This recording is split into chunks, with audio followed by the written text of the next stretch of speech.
Let me sing for my beloved my love song concerning his vineyard. My beloved had a vineyard on a very fertile hill. He dug it and cleared it of stones and planted it with choice vines. He built a watchtower in the midst of it and hewed out a wine vat in it. And he looked for it to yield grapes, but it yielded wild grapes.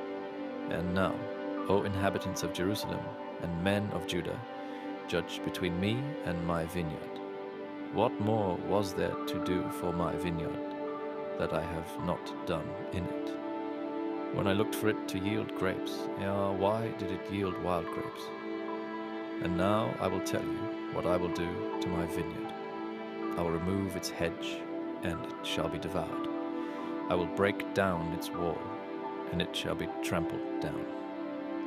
I will make it a waste. It shall not be pruned or hoed, and briars and thorns shall grow up.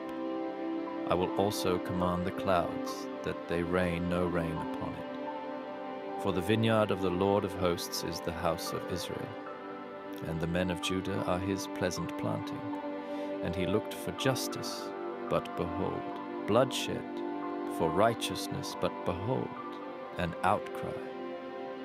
Woe to those who join house to house, who add field to field, until there is no more room, and you are made to dwell alone in the midst of the land. The Lord of hosts has sworn in my hearing. Surely many houses shall be desolate, large and beautiful houses without inhabitant. For 10 acres of vineyard shall yield but one bath, and a homer of seed shall yield but an ephah. Woe to those who rise early in the morning, that they may run after strong drink, who tarry late into the evening as wine inflames them. They have lyre and harp, tambourine and flute and wine at their feasts, but they do not regard the deeds of the Lord or see the work of his hands. Therefore my people go into exile for lack of knowledge.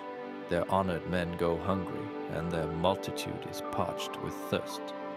Therefore Sheol has enlarged its appetite and opened its mouth beyond measure, and the nobility of Jerusalem and her multitude will go down, her revelers and he who exults in her.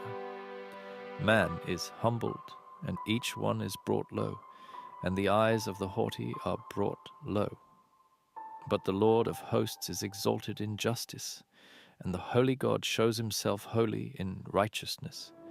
Then shall the lambs graze as in their pasture, and nomads shall eat among the ruins of the rich.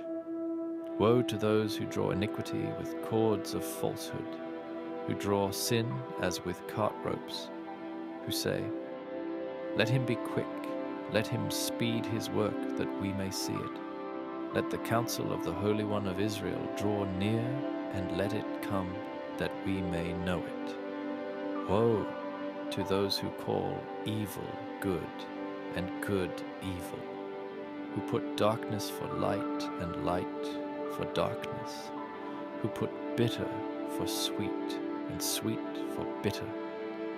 Woe to those who are wise in their own eyes and shrewd in their own sight. Woe to those who are heroes at drinking wine, and valiant men in mixing strong drink, who acquit the guilty for a bribe, and deprive the innocent of his right. Therefore, as the tongue of fire devours the stubble, and as dry grass sinks down in the flame, so their root will be as rottenness, and their blossom go up like dust. For they have rejected the law of the Lord of hosts, and have despised the word of the Holy One of Israel. Therefore the anger of the Lord was kindled against his people, and he stretched out his hand against them, and struck them, and the mountains quaked, and their corpses were as refuse in the midst of the streets. For all this his anger has not turned away, and his hand is stretched out still. He will raise a signal for nations far away, and whistle for them from the ends of the earth. And behold, quickly, speedily they come. None is weary, none stumbles, none slumbers or sleeps. Not a waistband is loose, not a sandal strap broken.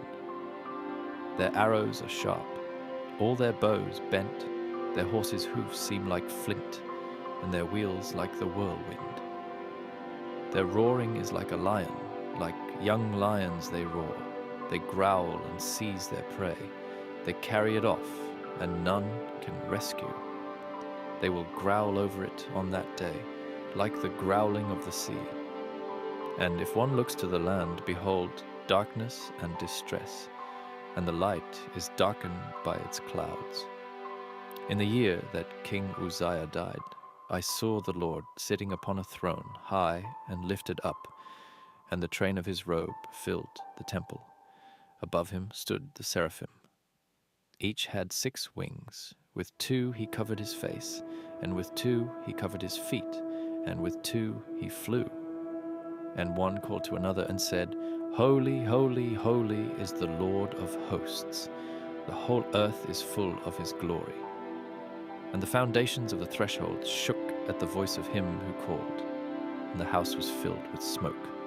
And I said, Woe is me, for I am lost, for I am a man of unclean lips, and I dwell in the midst of a people of unclean lips. For my eyes have seen the King, the Lord of hosts.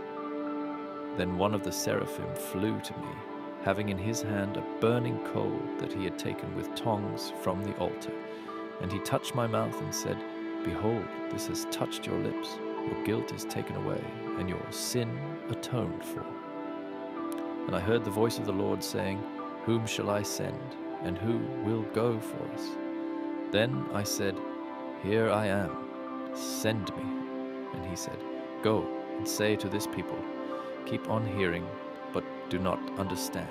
Keep on seeing, but do not perceive.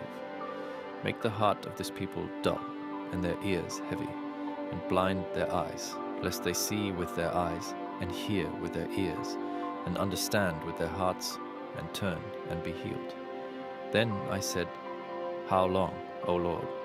And he said, Until cities lie waste without inhabitant, and houses without people, and the land is a desolate waste, and the Lord removes people far away, and the forsaken places are many in the midst of the land.